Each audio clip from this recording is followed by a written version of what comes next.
Boom, boom. Oh, great. Good morning and welcome to another edition of the Digital Download. Today, we're going to talk about mindset. It's our accomplishments that have propelled us to where we are today.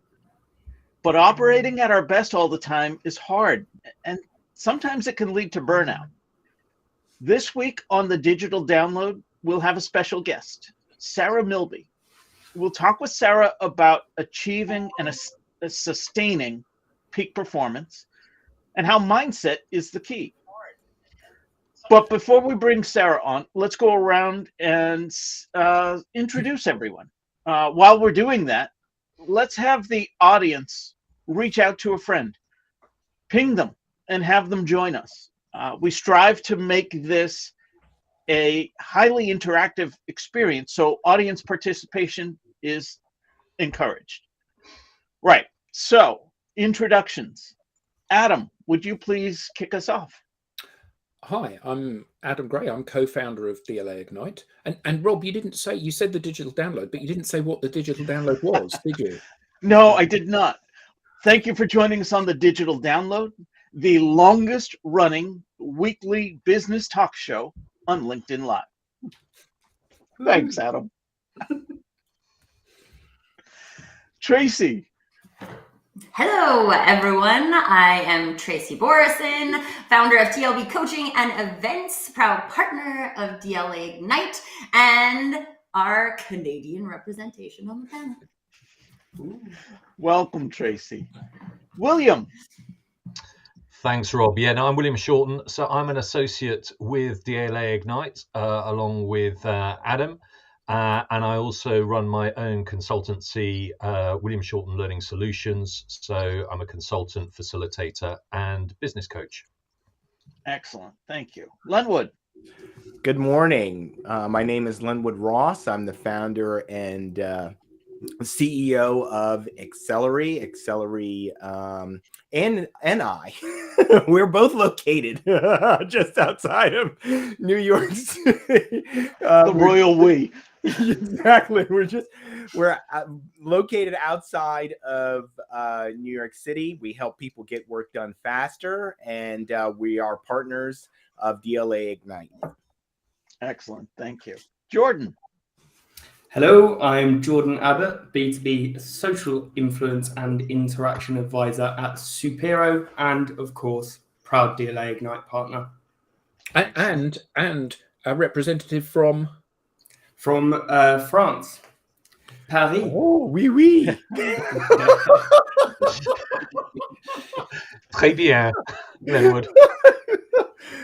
Sorry. Jensen.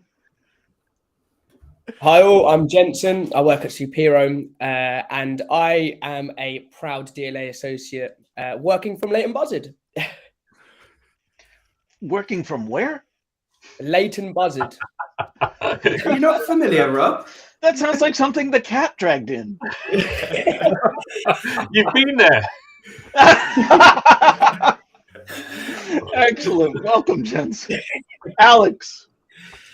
Hello, folks. Alex Abbott, founder of Supero, and we are also, as Jordan and Jensen have said, a proud DLA Ignite partner. Excellent. Welcome. Thank you, Alex. And myself, I'm Rob Durant, founder of Flywheel Results. We provide staffing, training, and consulting services to tech startups. So let's bring on our guest. Sarah, good morning and welcome. Well, good morning, and thank you for having me. Absolutely. Great to be here. If you don't mind, I'll share a little background about you for our audience. Competitive athlete turned CEO, Sarah wanted to motivate people, but not have them burn out. As a college athlete, in addition to her technical coaches, she also learned from a coach who was focused on mindset. She was taught strategies to handle pressure, see opportunities in challenging situations, and prepare for future successes. Now she and her team help others do this through her company, Valor Performance. Sarah, please tell us a little bit more about you and how you got here. Sure. You started right where I would have, which is as an athlete. I played competitive soccer. I then got into competitive running, and I was fortunate enough to have a mental skills coach. At the time, it was a little bizarre, but I saw it as just an additional tool in my toolkit and a competitive advantage. So I had, as you mentioned, the technical coaches who worked with me, especially in soccer, dribbling and shooting. But I had Paul, who was my coach, who worked with me on my mental skills, especially as competition was rising. How was I going to continue to step up mentally, emotionally, and make sure that all of the work that I had done for physical preparation could be maximized? And how it then leapt into many, many years later, Valor Performance, was I then went on into my career post-college, working in all different sectors, nonprofit, government, finance. And then I found my way into startups and technology companies. And I found as I worked my way into leadership roles that the same issues kept coming up for myself and my teams. How do you see opportunities and challenge? How do you make sure that you're positioning yourself to be primed and optimal mentally and emotionally as you go to execute on whatever the strategy, methodology, process is of your work? And I kept hearkening back to Paul. And I kept wishing that my team had access to a Paul in a scalable way. And then it started to just slowly plant the seeds for when I took the act of courage, hence valor, heroic courage. I'm sort of obsessed with courage. In just seeing what would happen if I tried to create a scalable, technology-driven approach to giving people access to some of these best practices and having a coach in their corner. So we do leverage a lot of performance psychology, but we apply it into corporate and increasingly actually now into healthcare, which we're really excited about. So that's a little bit more of connecting the dots, a lot of zigging and zagging, but now I have the privilege of running this company, Valor. Awesome. Thank you for that. I want to pick up on that word courage. As you know, it takes courage to keep growing, to up-level your skills, to continue to improve and develop throughout your career. And it takes courage for organizations to see the potential that the future holds for its people. So we've asked you to come on the show and give us some insight on how we can use mindset to help us find that courage. But first, what is meant by mindset and how can that help me? Yeah, sure. I mean, it's all about how you're viewing and reacting and responding to your environment. And we all have internal chatter. Whether you have the awareness of it or not is another question. But we all have the potential to hold ourselves back or propel ourselves forward by what we tell ourselves in our minds. And mindset is really what gives you some power and acknowledgement of the power that you can choose different thoughts. And the thoughts that you choose is very tied to then your emotions and your behaviors, which is of course very tied to your interactions with other people and your connections with other people. You know, many times people in our space will talk about leadership development, meaning how do you manage other people? How do you talk to other people? Communication. Yes, yes, yes, that's all critical. But sometimes we've underinvested in how we talk to ourselves as the starting point, and how that is so tied to then how we communicate and interact with others. So mindset is bringing that back. And we have a strong approach at Valor where how you lead yourself is then a building block to how you lead and connect with others, which is critical as you lead during times of change. And so I love mindset, and I love how you connected in that question to courage, because we all have the courage to potentially reframe something a little differently and to see it in a different way, or at least consider seeing it in a different way as we navigate our day-to-day environment. Tracy, I saw you nodding along. Yes, I have. So I have this question that I ask myself when I'm feeling like my energy is shifting in a downward way, whether I'm thinking empowering thoughts or I'm thinking disempowering thoughts. And one of the things that I've found really interesting on the things I've learned about like brain science over the last couple of years is the amount of subconscious thoughts that we can process that don't become conscious thoughts. And because I think it's something crazy, like 4,000 thoughts a second, but you can only process 90 or something like that. Like it's a drastic difference. And so one of the things that has been like really helpful for me is just being able to just take a step back and say, okay, is what I'm thinking helping me right now? Yes. It might be true, right? It might be about a situation, but if you can shift that to be like, okay, this is the situation. This is my disempowering thought about the situation. How might I be able to find a empowering thought about the situation that can help me, help my team? But one of the things I really wanted to put out to Sarah and the panel is I had an experience in leadership where let me paint a picture for a moment, because to me it's a picture. So there's my team, and my team lives on this beautiful tropical island with sun and the beach and beverages, and it's beautiful and it's nice to be there. Can I be in your team? And then there's this wall that goes, this like big castle wall that goes around the whole outside of it. And there's these really stormy seas on the outside of the wall. So the wall is there to protect from these stormy seas, and also dragons. So there's like dragons trying to attack this island. And then there's Tracy with my armor and my sword, and I'm out fighting dragons so that my team can live in this like peaceful, sunny environment that feels good and is supportive of them and all of those things.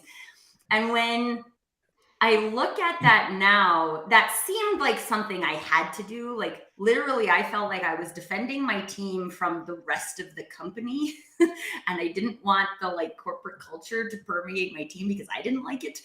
It wasn't supportive to me. And so I fought it off really aggressively. And then when I think about how that contributes, which I don't think it does, to peak performance of our leaders, then we have like this really big break point in an organization. So Sarah, I wanted to ask, and like all the other panel members too, like if that's something you've witnessed, if that's something you felt yourself, and what are some things that have worked for you to navigate out of that situation? Oh, yes, I have thoughts. I'm curious the other panel, though, because I'll just start rolling. I can tell you from... Oh, go ahead, Alex. No, I'm just throwing a flippant comment out there. A flamethrower might help you fend off the dragon, Tracy. I can tell you from a helpful sales leader to have peeps that are recommending those types of things for you instead of old school swords, like broadsword, no less. Well, it's an interesting picture, and you know what I was thinking about while you were describing it is how, and I don't know the answer. So you know, I'm just raising another question. Is I don't know how helpful it is actually for your well-being or your team, right? For you to be out solo fighting dragons. And I wonder whether it might be more effective for the whole team to be embracing the challenges and complexity of the environment that you're working in. So, that'd be kind of my question is that, what is the best approach to the challenges that we face, whether those challenges be external, challenges that are out in the market, or internal challenges that we need to overcome in our organizations? I think a big problem that we have here is that we are all islands. We've got a singular viewpoint and a singular experience of this stuff. So I've worked for bosses that have said, we have a problem, by which they mean you have a problem, and the problem is this. And equally, I've worked for bosses that have said, you don't have any problems, you just get on with what you're doing. I will deal with all of this. I will fly air cover for you to make sure you can excel at what it is that you do. And that's a lovely environment to work in, but I'm not sure that necessarily makes it more successful or not. And I think from the leader's perspective, like you were saying, Tracy, you're swinging your broadsword and fending off dragons, and that's a really tiring thing, isn't it? But I always think from an individual perspective, whether you're a leader or not, it's very easy to get embroiled in the interaction that you're currently having. So, you're sitting opposite somebody, they say something that you don't like, or they say something that you don't agree with, or they say something that is not part of your execution plan of what it is that you're going to do. And the natural response is to meet that head on. The natural response is to fight that battle rather than taking a step back and looking at yourself and the person having the interaction and say, okay, what am I hoping to achieve with this interaction? Because, if I win the argument, but turn you off as a champion of mine or make you resistant to the change, then I may well have won that battle, but I'm going to lose the war. So I think that certainly in my experience, which is limited compared to yours, Sarah, certainly my experience of this is that we have to have a strategic view of what it is that we're doing. And, is this interaction and is this task I'm doing contributing towards the long game, or am I getting embroiled in the arrogance of winning this individual fight? I guess I'd ask a follow-up question, Tracy, and thank you for sharing, because it's really vivid images of what you were talking about there and very strong metaphor. You said it was a team that you managed in the past. What was the defining factor in the end that made you leave that organization or that situation?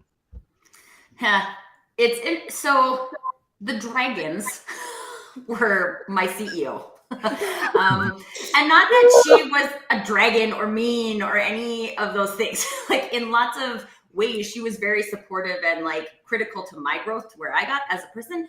But it was just that we were very misaligned in how we saw success, how one of the things that's most important to me is the empowerment of the people, human optimization, right? Doing things that work for individuals and not just this very transactional, here's the business stats, right? We execute on business stats, and however people experience it. That's not how I do things. And so what I realized is that we were just very misaligned, and I ended up leaving the organization. Not mad. It's just that this isn't the place for me. And I would like Lenwood was saying, if I'm not saying we never have to fight dragons, right? But when we do have to fight dragons, how successful is one person fighting a dragon versus a team of people fighting a dragon? And I just didn't feel like I had a team of people on the management team that wanted to go fight dragons with me. So now I come to the digital download and hang out with people who will fight dragons with me. Adam, that air cover is exactly how I felt when I was a leader in sales. My job was to keep anything that could detract the frontline salespeople from closing one more deal. But Tracy, what I didn't realize until you said it earlier was that I was also protecting them from the company's culture, where I didn't feel that it was aligned with me or my team. Sarah, you said you had some thoughts. Yes, What well, are I you think, thinking? and I hope I'm not frozen. So I think I might have frozen there for a bit, but hopefully you can hear me okay. Hear you loud and I clear. think, okay, great.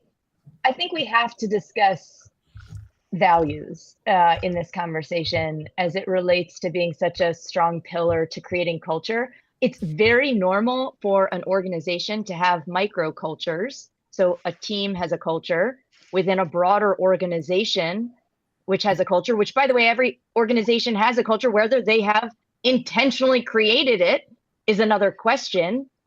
And part of that intentionality is having to do, oh, there's a slight time lag. Sorry about that. Having to do with the values that you set. As a leader, you can foster those conversations for a team to be empowered in how they want to show up in the day-to-day. The values that then drive the processes, the actions, and the interactions across the team. And we see it all the time where a leader and maybe their team have values that are different from the broader organization. And there are some situations where you can navigate that. You can control the controllables. There's so many different types of dragons, right? There's so many different types. It could be an individual. It could be an internal situation or change. It could be a competitor. It could be external change that we all have seen time and time again, especially over the past few years. So how do you navigate that change? Do you see the opportunity, or is it debilitating? And I think that's something that's going to be dependent on the situation. But what I love about this conversation is almost everybody acknowledged that you need to take a step back. Tracy, you even used that in your language. Sometimes I can take a step back and I can see this broader point. And I think just that, being able to see the bigger picture, can help inform how do you show up to that situation. And whether it's going with which type of sword or rallying the troops and say, hey, this is what we are facing. How do we want to come together in this moment? I love that we've landed on the dragon metaphors. Linwood, before you go, I want to acknowledge the question from our audience. Sarah Filipiak asks, curious, Sarah, how you're aligning microcultures within a larger organizational culture. Is there ever friction between microculture dynamics and the entity at large? Easy for me to say, right?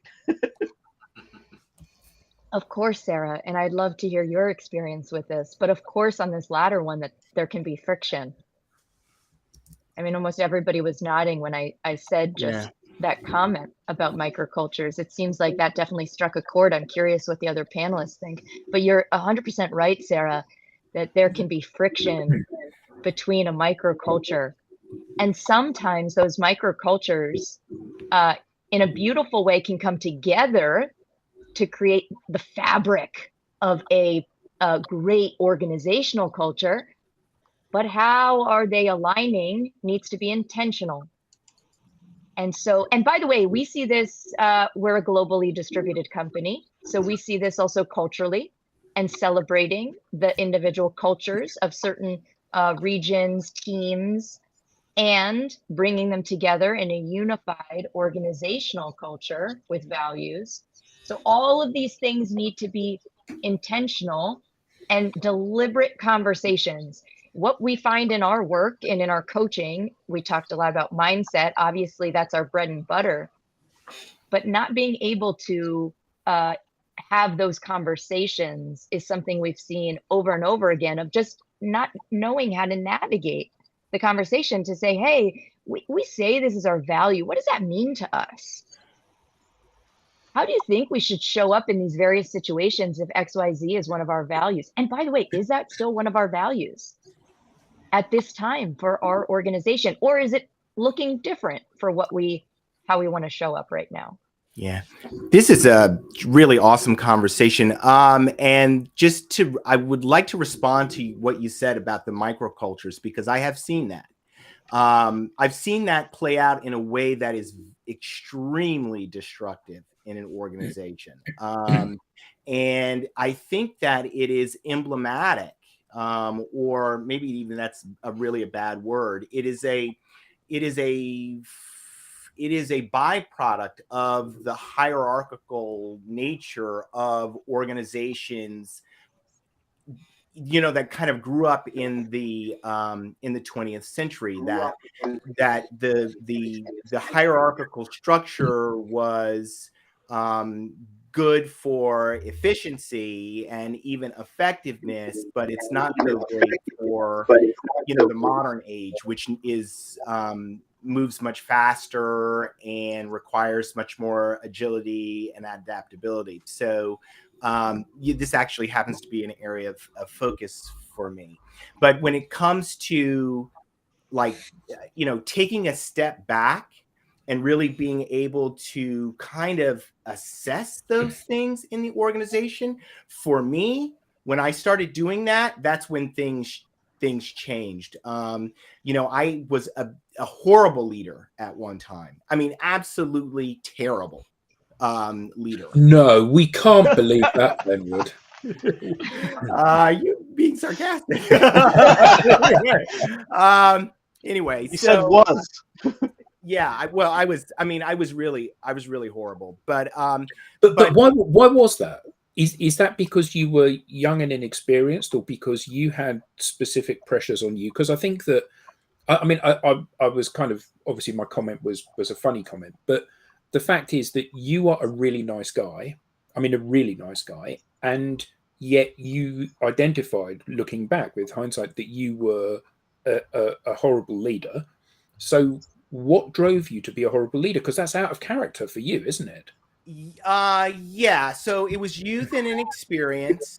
Okay. So there was that combination, but really when the pressure of the job started to weigh down on me without having any tools in my toolbox to handle it, then the flaws in my character started to appear. There started to be just sort of like, if you have character flaws, as we all do, but if there's significant character flaws, and imagine kind of a wall, and there's cracks at the bottom. When you start putting pressure on that wall, those cracks will start to spread, and eventually there'll be a breakdown in the wall. So basically what happened is, there was a tremendous amount of, this was an extremely high pressure situation. There's not character, I was the level below the C level. Our CEO was under investigation. My boss, the general counsel, was under investigation. And when I say investigation, it was like the FBI, the Securities and Exchange Commission, Banking Committee of the United States Congress. I mean, this is serious stuff. And so the pressure on me in that situation as the senior corporate attorney for the organization was significant. And I didn't have awareness about, number one, my position in the organization and how people saw me. And so because of that lack of self-awareness, I was like a person who was like, it's all about the job. I've got all these things I've got to manage between the board and outside counsel and all these different things. I just didn't appreciate what people were seeing and what other people were going through in the organization. So we have an organization that's under pressure, and I was like focused on myself, like I've got all this pressure on me, but it was really the whole organization, all the people in the organization, even all the way down to the executive assistants who are supporting the executives they work for and feeling that pressure on them. Right. Yeah. So I just I had no awareness and so, my actions, which were tough and very legalistic, because I'm a lawyer. I didn't appreciate, the impact of my actions. And so anyway, what I was getting at was like this issue of self-awareness and leading yourself first, right? And just taking that beat and saying, one of the things that I did for a period of 2 years after I realized, oh my goodness, I'm a horrible leader.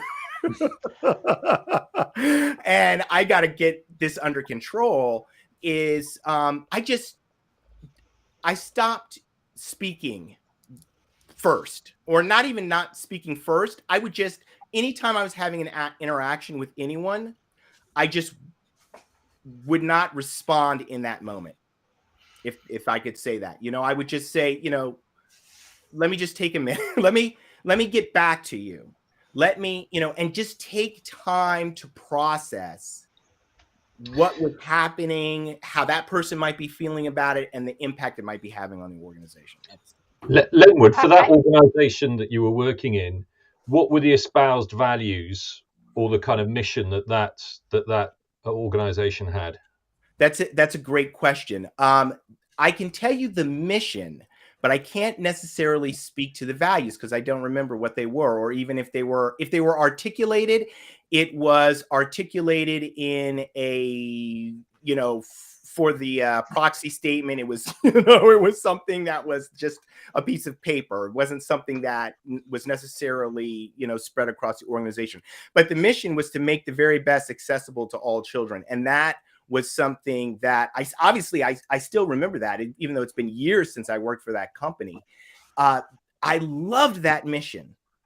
I worked for a founder-led organization, a visionary entrepreneur who is, he's still out there doing his thing today. That is what the values around making the very best accessible to all children is what attracted me to the company and motivated me to go to work every day. We then had some managers who were Wall Street types who came into the organization. The conflict between those two ways of operating nearly destroyed the company. Sarah, I feel Oh, go ahead. Oh, yeah, go. No, I was just going to say, I feel so strongly to jump in just with the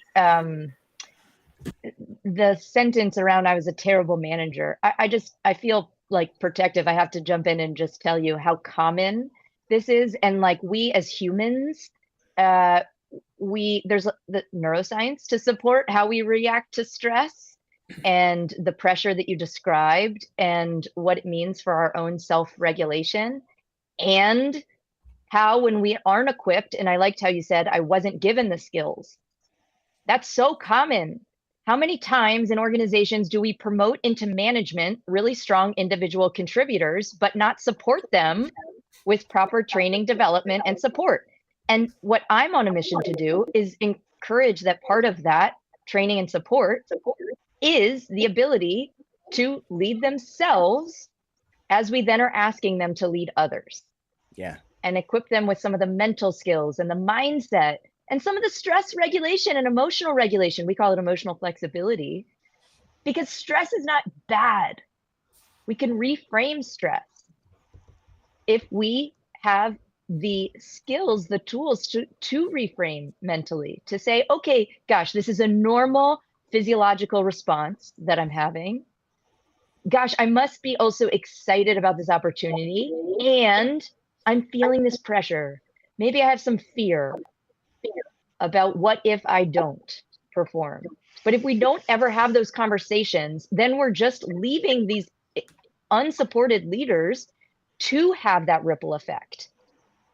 And that's why what's so interesting about our work now is we're correlating, we're seeing, man, if you invest in top talent, it actually does have an impact on the overall team engagement, team performance, not just of that individual, but it's across the organization. So anyway, I had to jump in with your story, and I appreciate you sharing it, because we often are coaching people who I'm always surprised that there still are people out there that have fixed mindsets, but there are that just say, I've solved it all.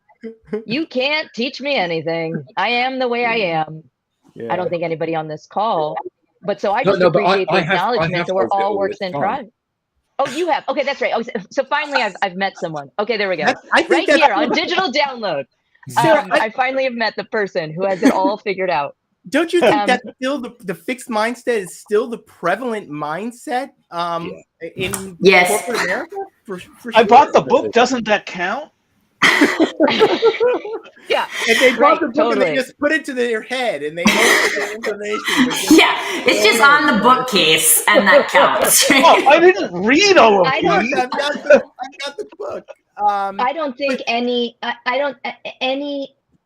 leadership is lifelong learning. Like so much of, I mean, you're always learning and growing. We were talking about the dragons. I'm going to keep referencing dragons. Tracy, thank you for this analogy. Valor and dragons somehow go together. Right. Right. You know, situations are constantly changing. And so therefore we as leaders, I often think about like Sarah 1.0 wouldn't have started Valor. Sarah 2.0 started Valor. Scaling Valor is requiring Sarah 3.0. We are all in a state of evolution.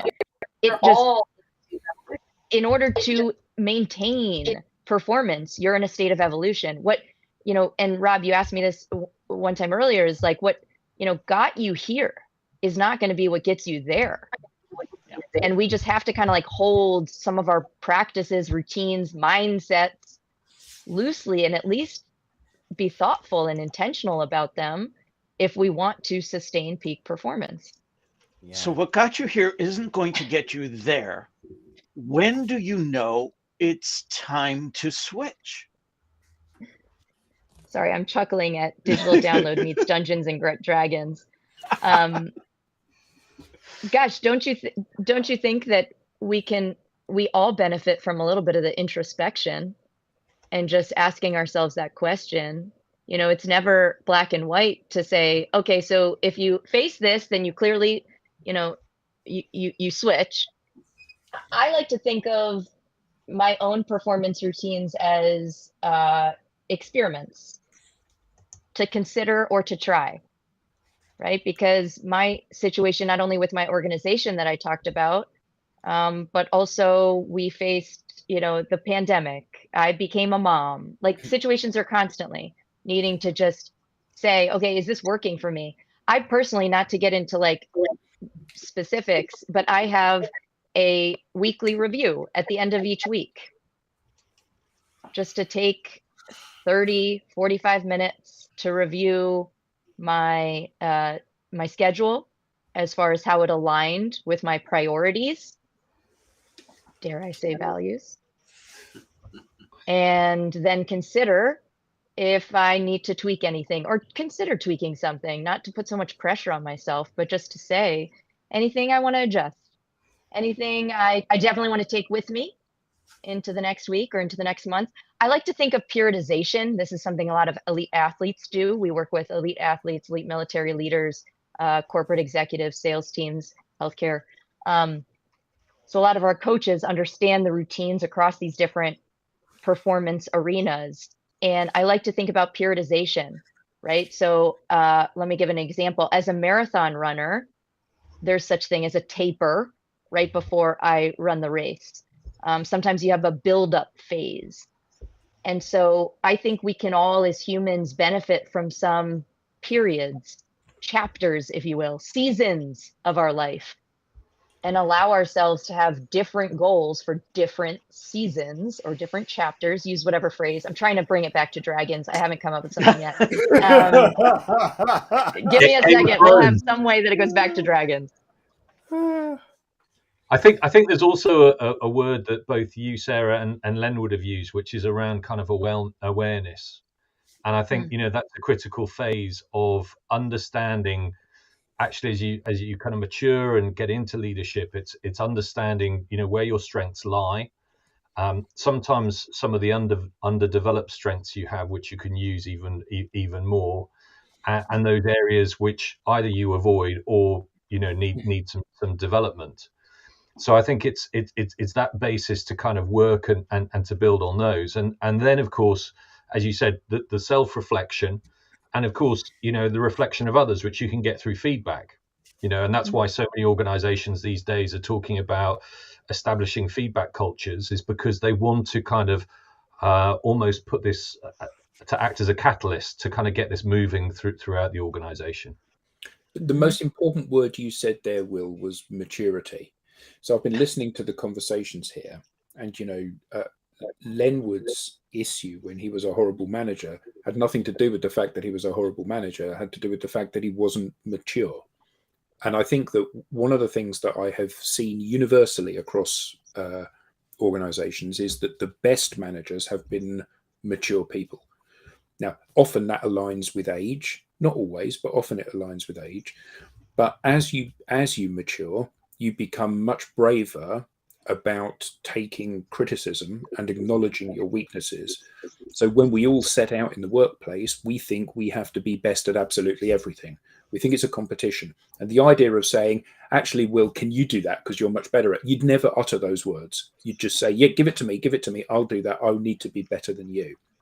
And as you get older, you realize that actually the greatest value you can add is this little stripe here, and an understanding of those things, but not doing those things necessarily. And part of that is the open mindset, and part of that is recognizing that you have a uniqueness to you, and it's that is your USP, and you don't have to be able to do everything, and that only comes with experience and with maturity. And when I've seen catastrophic management, it's invariably been because people have been promoted too fast, too far, too soon. And they're not inherently bad people, but they behave inherently badly when they're put in that situation, a situation where they have, as you said, no training, no experience, no toolkit, or no tools in the kit bag that they can deploy when these problems arise. And they're afraid to put their hand up and say, actually, I'm lost. Can somebody please help me because I'm in this situation? And that bravery, back to broadsword and dragons, that bravery and that ability to vanquish those demons are all internal, aren't they? It's about saying, I need your help with this, Will. I need your help with this, Lenwood. And that only comes when you're secure enough to be able to say, yeah, I'm not good at everything. I want to acknowledge some of the comments from the audience. Sean Matten says, not all managers are good leaders. Leadership can be taught, but values such as integrity and kindness are critical. And then this other fellow commented, this Timothy Hughes, there was a fixed mindset pandemic in business. And I know people who say they have growth mindset, but are very fixed. Well, and I think that goes back to the self-awareness piece, right? I mean, I have this conversation often about the concept of authenticity, right? Because I feel like peak performance, authenticity evolves, right? So if you're going to stay peak, you have to evolve. Authenticity evolves. This is the human experience. And one of the things that I think is so, as you have time as an individual human to explore what is my thing that I'm good at, how can I find that? There's very little in the societal narrative that's about that, right? So businesses end up, they might have a certain amount of values on the wall and they might think that they believe them. But then, Lenwood, one of the things I was hearing in your experience is that leaders need to make fast decisions, right? And if that could be a way a business is run, right? Leaders are expected to make fast decisions. And when you don't have the space to step back, which we've all talked about is necessary to manage yourself, let alone manage someone else in those perspectives, we can't do that. And so we need to be able to challenge those societal narratives. And we're living in a world of instant gratification, right? And it's transitioned over into leadership. I want instant gratification, instant decisions from my leaders. And that doesn't allow a leader to be the leader that they can be, to maintain peak performance with the team. And similarly, in that conversation about self-awareness, where do we get taught self-awareness? Right? We don't get taught it in school. I didn't learn it in business school, that's for sure. I never had, like, although I had people I would consider really great managers, nobody had the conversation with me about, like, what do I believe? What do I think? What do I think my gifts are, right? The practice of self-awareness isn't part of the education system. It's not part of the narrative in most businesses. And so then how can we possibly find it unless we've taken the time personally as an individual over X amount of years, which is why the maturity is relevant, to learn those things about ourselves. Yeah. Or you have a coach to help supercharge you, I feel the need to say. Yeah, or yeah. you have a coach. I mean, There we seriously, go. you have to have sometimes that partner, because to Rob's point, yeah, let me send you the 50 million books that then you have to read and then jot down some journaling and blah, blah, blah. Yeah, that's for sure. And many people do that. And a lot of other people may need a partner in this experience, this discovery process too, of self-awareness. And to your point, Tracy, this is why I started this business. Like, post-industrial revolution, to go back to Leonard, is like we have focused our modern workforce so much on the efficiency and effectiveness. We've squeezed out the humanity. And then why is anybody surprised when then we say, gosh, we really need stronger leaders and they need self-awareness. Wait a second. We've created this modern workforce. Okay. I can get off on many tangents on this, but therefore it behooves all of us, and especially those in leadership positions, to encourage people to have taking the step back so they can be intentional. And as leaders, we can model it. And I'm Because biased, many people's schedules are just full of meetings. Sorry, William, I have to just continue my little soapbox. It's just we're going from meeting to meeting to meeting, and then we're saying, and by the way, at some point you should have this time to reflect. Meditate in between the meetings. Right. Yeah, right. There you go. So picking up on that, I was only scratching gonna that say, a little bit. Go ahead, William. There is a bias, and I know working in a similar space is you're seeing a lot of organizations now taking on external coaches, and you're also seeing a lot of them beginning to invest. One of the favorite programs going around at the moment is Leader as a Coach. So they're trying to get these leaders to bring these skills on board. You know, to a certain extent, the issue is that they haven't gone through that journey necessarily themselves, and therefore, you know, they don't they're not aware, if you like, to come back to that, of what they need to be doing and how they're getting the how, but not the what and the why.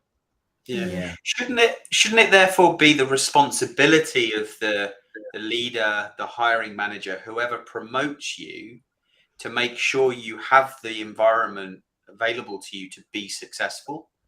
And in the past, I think, and I was really lucky with the bosses that I've worked for, is that a lot of them had a kind of inherent mentoring kind of approach.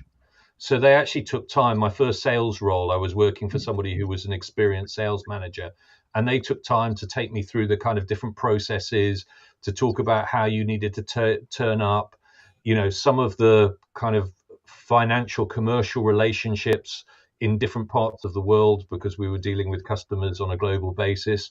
So I was very lucky to have those kind of people. And I think, you know, it's one of those, if as a leader, as a manager, you see it as an important part of your role to develop the people that you've got working for you, then yeah, that should be something that kind of kicks in. And I think, you know, the more we can talk about that and highlight that, the importance that role plays, again, it kind of gets the message out. Yeah. And I think, though, does that come from that leader having that level of self-awareness about themselves, right? Because if you don't have that, then why would you even think about giving it to other people? Yeah. Whereas Lenwood's situation, he was promoted, and you were expected to sink or swim by the sounds of it.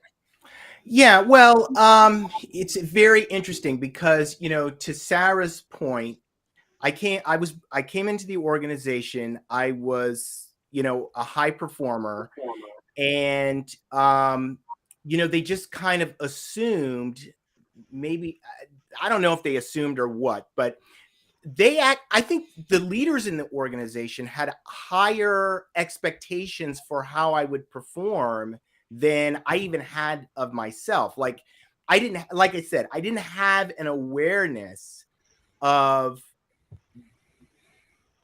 my own abilities and how I was able to contribute to the organization.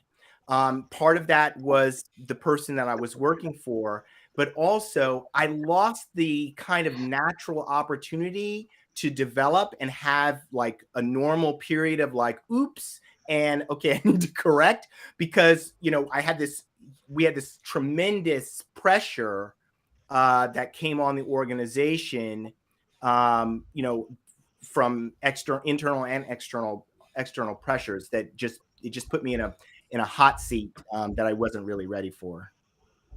So we come back to pressure, and one of the questions I was hoping we could ask Sarah today, with all of the growing pressures to deliver, what can we do to prevent burnout? How do we recognize the onset? And what can we do if burnout happens? Any thoughts there? Sure. And I whenever asked about burnout, I always have to give my preface, which is it wouldn't be such an epidemic if I could just tell you 3 bullet points and we could solve it today. So Fair. we have to think about the systems in which we are working, the organizations in which we are working, and that context. I'll give an extreme example before I answer your question. We do a lot with health systems. Okay, so we work a lot with clinicians and non-clinicians and physicians. And so we can talk about individual changes and mindset and strategies, but we also have to acknowledge the healthcare system, policy, organizational change that is required. Okay, preface, end. And so, therefore, let me get to your question. First, I think it's really important for us to be thoughtful on what are we saying yes to, and therefore, what are we saying no to? No one should be surprised if you're saying yes to everything, that then lo and behold, you get overwhelmed. And therefore you start to feel some early signs of burnout, meaning like some emotional exhaustion. You don't have that same vigor, that same engagement in your work. There's a strong correlation to work engagement and burnout. Or there's actually some really interesting new research demonstrating cognitive load. It's out of actually NASA Task Index, demonstrating how those can be early signs of burnout. How much mentally are you doing, especially task switching?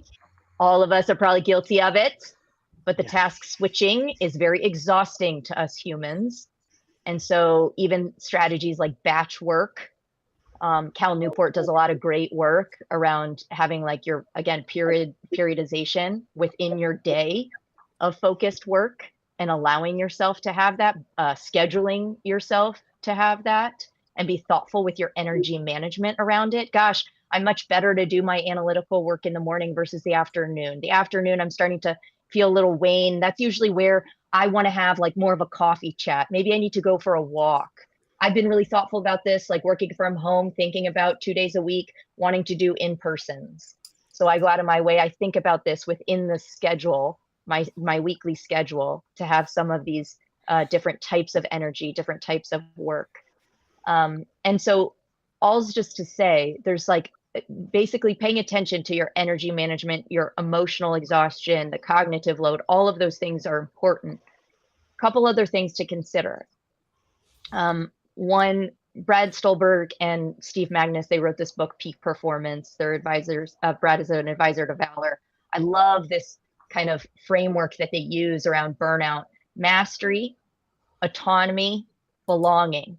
What does that mean? Mastery. We as humans like to see that what we're doing is working towards something, especially when we're feeling outside of some things are outside of our control. But we like to see that, like, man, all of that work, but it wasn't for nothing. Yeah. I went from X to Y. And so we have to be thoughtful about that. As leaders, we have to be thoughtful about this for our teams, for our organizations, and being clear with our communication around mastery. Second is autonomy. you're hearing all the rage right now is about flexibility. Yeah, I want to be clear on the goals for my team, but when and how you do it, that's up to you. Or, man, this is the overall objective, right? So like classic OKR stuff, right? What do you think some good key results should be? Why don't you go think that through, come back with 3 recommendations or 3 ideas and your clear recommendation for how we could implement that. So giving that empowerment. Tracy said that word earlier, right? That's like thinking about the autonomy. People want to feel that autonomy at work. And then lastly, belonging. We are tribal creatures. We have to be thinking about the social connection and a sense of belonging, being a part of something. Like Leonard mentioned about he even still to this day remembers the mission. Mission can be a huge unifying force for us humans. So can values. But be thinking about the sense of belonging, the team that is working so hard. So those are just a couple of thoughts. Again, no panacea. Sorry. You can kick me off the show now. Why'd we have you here, really? Exactly. And I'll wave my dragon wand and all will be well. Nobody will have burnout. I want to acknowledge some of the comments. Rob Turrell, why do C-suite not get crisis management training anymore? This could perhaps stop burnout. And Matthew Lampy says, harking back to earlier comments on culture, creating and supporting cultures of coaching, mentoring, and individual development can build mental fitness and transform people and organizations. And then we also have Sean Matten. Empowerment is intimately linked to trust. Any thoughts around that? Trust. I have so many thoughts. Yeah, trust, psychological safety, all of those are so connected. I think those are great call outs. Matthew, yes, +1. And then I'll just say to Rob's point, interesting comment about crisis management. I would frankly say like adaptive leadership is now becoming all the rage these days, because what leader is not adapting? What leader is not having to navigate change? We've been nonstop, seems like, in crisis management mode. And you're inundated as a leader. So how do you make sure that you are grounded when everything around you seems like the ground may be shaking? How do you stay grounded? And that's the power of a lot of mindset and leadership coaching. But that's my plug. So we're coming to the top of the hour. Before we do, any last thoughts from anyone on the panel? Any last questions? I've got a question. So I don't think anybody could have listened to this and not be in agreement with how this conversation has gone and the challenges facing leaders and how they need to lead. So if you could give one top tip, Sarah, to something that anybody out there can do in terms of how they start to see with greater clarity how they can manage the interactions that they're having in order that they don't default to their weaknesses and start to put pressure on other people and all of those things. What would your one tip be? So we've talked a lot about self-awareness, and that can be like this big giant word. It's like, how do I get self-aware? By the way, an HBR article said that 80% of leaders claim that they are self-aware. And I think we have all worked for people that were like, no, my friend, we're not. So I don't want to give something like be self-aware. Here's my tip. We call it the secret weapon at Valor. And it just starts with taking a breath. Sometimes we're in constant reacting mode. I myself, I'm a high, I love to go. And so my tip that I give to myself every day is take a breath, because there is a difference between reacting and intentionally responding. And sometimes all it takes is just that breath. So is that the Sarah Bareilles song, Breathe? Just breathe. There you go. Yes, that's the theme song for the Dungeons and Dragons. There we go. I think that's a great point. You know, and that's kind of what I was talking about. Is I would react rather than respond, and just taking that moment to not react but rather respond. It's a huge difference. Yeah, Awesome. Brilliant. Thank you. That is our time for the week. Sarah, before we go, how can our audience connect with you? Where can they find you? All roads to Valor Performance will somehow find their way to me. So valorperform.com, or I'm on LinkedIn. So Sarah Awesome. Milby, Valor Performance. You can find me, and I'd love to continue the conversation. Sarah, check it out. We have something in common, which I didn't know. What's that? Check the Yale banner. Oh, love it. Love it. Awesome. She went to Yale too, guys. There you go. Well, as always, another great episode. I want to thank our audience for the active participation. I want to thank our panelists for your contributions to the show. And Sarah, thank you so much for your time. It's been great getting to know you a little bit more and learning from you. Until next week, this is the Digital Download signing off. Bye all. See you later, Bye, everyone.